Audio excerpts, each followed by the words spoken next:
Passion of our Lord Jesus Christ according to Matthew. One of the 12, who was called Judas Iscariot, went to the chief priests and said, "What will you give me if I betray him to you?" They paid him 30 pieces of silver, and from that moment he began to look for an opportunity to betray him. On the first day of unleavened bread, the disciples came to Jesus. "Where do you want us to make the preparations for you to eat the Passover?" "Go into the city to a certain man and say to him, 'The teacher says, my time is near. I will keep the Passover at your house with my disciples.'" So the disciples did as Jesus had directed them, and they prepared the Passover meal.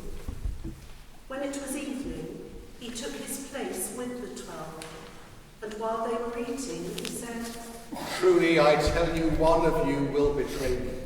And they became greatly distressed, and began to say to him one after another, "The one who has dipped his hand into the bowl with me will betray me. The Son of Man goes as it is written of him, but woe to that one by whom the Son of Man is betrayed. It would have been better for that one not to have been born." Judas, who betrayed him, said, "Surely not I, Rabbi." "You have said so." While they were eating, Jesus took a loaf of bread, and after blessing it, he broke it, gave it to the disciples, and said, "Take, eat. This is my body." Then he took a cup, and after giving thanks, he gave it to them, saying, "Drink from it, all of you, for this is my blood of the covenant, which is poured out for many for the forgiveness of sins. I tell you, I will never again drink of this fruit of the vine until that day when I drink it new with you in my Father's kingdom." When they had sung the hymn, they went out to the Mount of Olives. Then Jesus said to them, "You will all become deserters because of me this night. For it is written, I will strike the shepherd, and the sheep of the flock will be scattered. But after I am raised up, I will go ahead of you to Galilee." Peter said to him, "Though all become deserters because of you, I will never desert you." "Truly I tell you, this very night, before the cock crows, you will deny me 3 times. "Even though I must die with you, I will not deny you." and so said all the disciples. Then Jesus went with them to a place called Gethsemane, and he said to his disciples, "Sit here while I go over there and pray." He took with him Peter and the 2 sons of Zebedee, and began to be grieved and agitated. Then he said to them, "I am deeply grieved, even to death. Remain here and stay awake with me." And going a little farther, he threw himself on the ground and prayed. "My Father, if it is possible, let this cup pass from me. Yet not what I want, but what you want." Then he came to the disciples and found them sleeping. And he said to Peter, "So you could not stay awake with me 1 hour? Stay awake and pray that you may not come into the time of trial. The spirit indeed is willing, but the flesh is weak." Again he went away for the 2nd time and prayed, "My Father, if this cannot pass unless I drink it, your will be done." Again he came and found them sleeping, for their eyes were heavy. So, leaving them again, he went away and prayed for the 3rd time, saying the same words. Then he came to the disciples and said to them, "Are you still sleeping and taking your rest? See, the hour is at hand, and the Son of Man is betrayed into the hands of sinners. Get up, let us be going. See, my betrayer is at hand. While he was still speaking, Judas, one of the 12, arrived. With him was a large crowd with swords and clubs from the chief priests and the elders of the people. Now the betrayer had given them a sign. The one I will kiss is the man. Arrest him. At once he came up to Jesus and said, Greetings, Rabbi. and kissed him. Friend, do what you are here to do. Then they came and laid hands on Jesus and arrested him. Suddenly, one of those with Jesus put his hand on his sword, drew it, and struck the slave of the high priest, cutting off his ear. Put your sword back into its place, for all who take the sword will perish by the sword. Do you think that I cannot appeal to my Father, and he will at once send me more than 12 legions of angels? But how then would the scriptures be fulfilled, which say it must happen in this way? At that hour, Jesus said to the crowds, Have you come out with swords and clubs to arrest me, as though I were a bandit? Day after day I sat in the temple teaching, and you did not arrest me. But all this has taken place so that the scriptures of the prophets may be fulfilled. Then all the disciples deserted him and fled.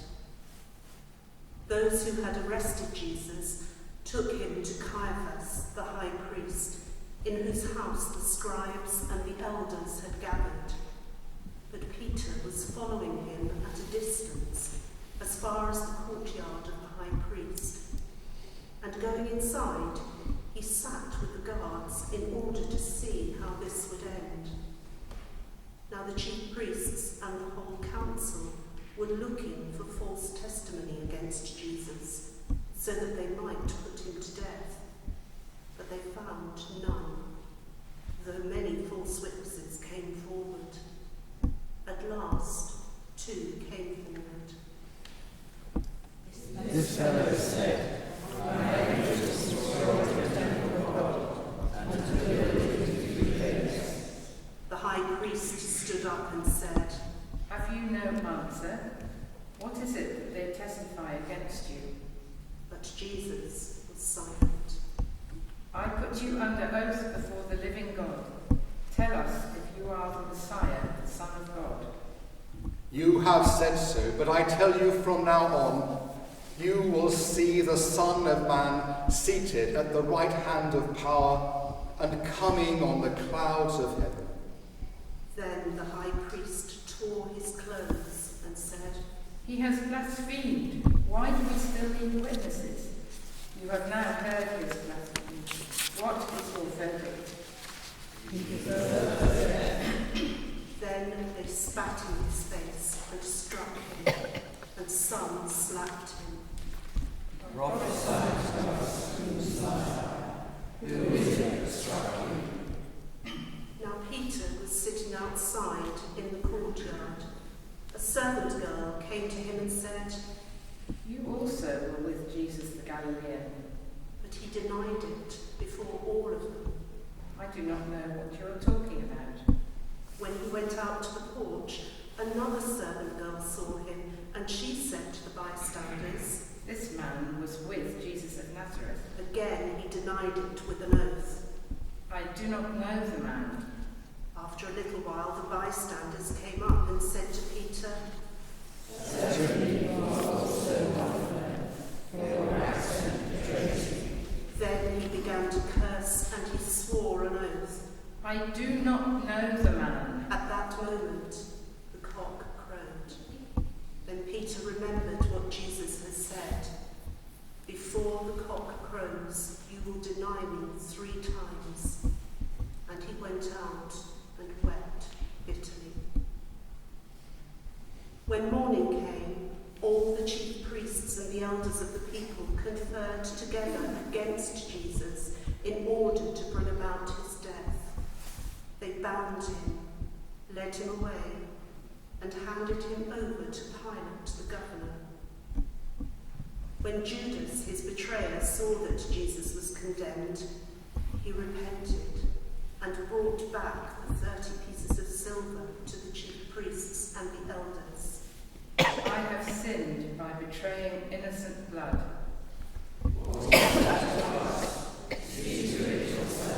Throwing down the pieces of silver in the temple, he departed, and he went and hanged himself. But the chief priests, taking the pieces of silver, said, "It is not lawful to put them into the treasury, since they are mine." After conferring together, they used them to buy the potter's field as a place to bury foreigners. For this reason, that field has been called the Field of Blood to this day. Then was fulfilled what had been spoken through the prophet Jeremiah, and they took the 30 pieces of silver, the price of the one on whom a price had been set, on whom some of the people of Israel had set a price, and they gave them for the potter's field, as the Lord commanded me. Now Jesus stood before the governor, and the governor asked him, Are you the king of the Jews? You say so. But when he was accused by the chief priests and elders, he did not answer. Then Pilate said to him, Do you not hear how many accusations they make against you? but he gave him no answer, not even to a single charge, so that the governor was greatly amazed. Now at the festival, the governor was accustomed to release a prisoner for the crowd, anyone whom they wanted. At that time, they had a notorious prisoner called Jesus Barabbas. So after they had gathered, Pilate said to them, Whom do you want me to release for you? Jesus Barabbas, or Jesus who is called the Messiah? For he realized that it was out of jealousy that they had handed him over. While he was sitting on the judgment seat, his wife sent word to him, Have nothing to do with that innocent man, for today I have suffered a great deal because of a dream about him. Now the chief priests and the elders persuaded the crowds to ask for Barabbas and to have Jesus killed. The governor again said to them, Which of the two do you want me to release for you? Barabbas. Then what should I do with Jesus who is called the Messiah? Let him be crucified. Why? What evil has he done? Let him be crucified. So when Pilate saw that he could do nothing, but rather that a riot was beginning, he took some water and washed his hands before the crowd. I am innocent of this man's blood. See to it yourselves. So he released Barabbas for them, and after flogging Jesus, he handed him over to be crucified. Then the soldiers of the governor took Jesus into the governor's headquarters, and they gathered the whole cohort around him. They stripped him and put a scarlet robe on him, and after twisting some thorns into a crown, they put it on his head. They put a reed in his right hand and knelt before him and mocked him. Hail, King of the Jews. They spat on him and took the reed and struck him on the head. After mocking him, they stripped him of the robe and put his own clothes on him. Then they led him away to crucify him. As they went out, they came upon a man from Cyrene named Simon. They compelled this man to carry his cross. And when they came to a place called Golgotha, which means place of a skull, they offered him wine to drink mixed with gall. But when he tasted it, he would not drink it. And when they had crucified him, they divided his clothes amongst themselves by casting lots. Then they sat down there and kept watch over him. Over his head they put the charge against him, which read, This is Jesus, the King of the Jews. Then 2 bandits were crucified with him, one on his right and one on his left. Those who passed by derided him, shaking their heads. You who destroy the temple and build it in 3 days, save yourself. If you are the Son of God, come down from the cross. In the same way, the chief priests also, along with the scribes and elders, were mocking him. He saved others, he cannot save himself. He is the King of Israel. Let him come down from the cross now, and we will believe him. He trusts in God.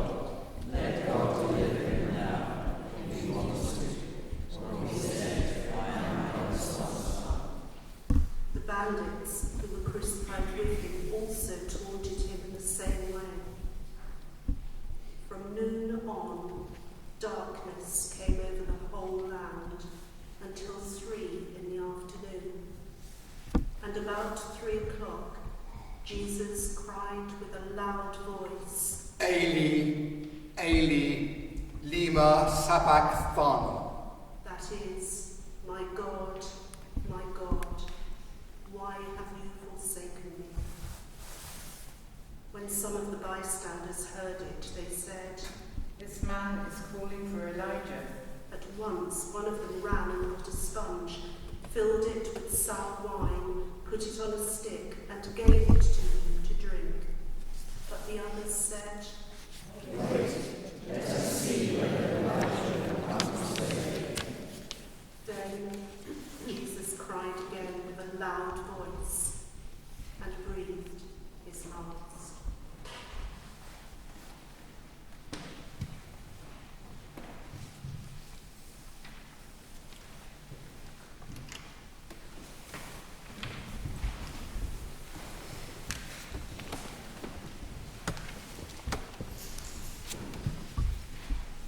At that moment, the curtain of the temple was torn in two from top to bottom. The earth shook, and the rocks were split. The tombs also were opened, and many bodies of the saints who had fallen asleep were raised. After his resurrection, they came out of the tombs and entered the holy city and appeared to many. Now when the centurion and those with him who were keeping watch over Jesus saw the earthquake and what took place, they were terrified and said, Truly, this man was God's son. Many women were also there, looking on from a distance. They had followed Jesus from Galilee and had provided for him. Among them were Mary Magdalene and Mary, the mother of James and Joseph, and the mother of the sons of Zebedee. When it was evening, there came a rich man from Arimathea named Joseph, who was also a disciple of Jesus. He went to Pilate and asked for the body of Jesus. Then Pilate ordered it to be given to him. So Joseph took the body and wrapped it in a clean linen cloth and laid it in his own new tomb, which he had hewn in the rock. He then rolled a great stone to the door of the tomb and went away. Mary Magdalene and the other Mary were there, sitting opposite the tomb. The next day, that is, after the day of preparation, the chief priests and the Pharisees gathered before Pilate and said, Sir, you remember what Pilate was said while he was still alive. After 3 days I will rise again. Therefore command that the tomb be made secure until the 3rd day. Otherwise his disciples may go and seek him away, and tell the people he has been raised from the dead, and the last deception will be worse than the first. You have a guard of soldiers. Go, make it as secure as you can. So they went with the guard and made the tomb secure by sealing the stone. This